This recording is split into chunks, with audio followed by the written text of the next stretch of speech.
Assalamualaikum warahmatullahi taala wabarakatuh. Okey, bila kita dah masuk kita punya dashboard, okey, kita nak dapatkan link shop merchant.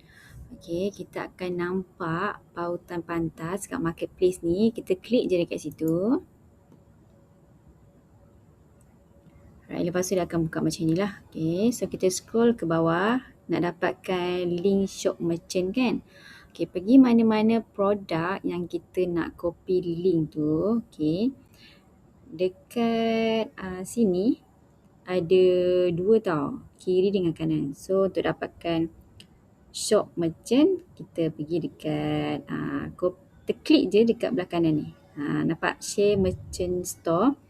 Dan yang belah kiri ni untuk produk, link produk lah untuk kita share. So bila kita klik, dia akan auto copy lah. Alright, so kita boleh copy link. Yang ni kedai kan. Okay, lepas tu kita boleh bagi kepada kawan-kawan kita. Okay, so ini adalah link kedai. Lagi satu ni link produk.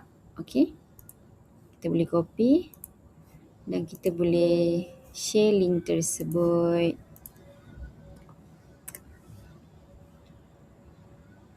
Alright, itulah perbezaan dia.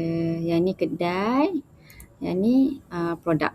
Okay, itu saja. Terima kasih.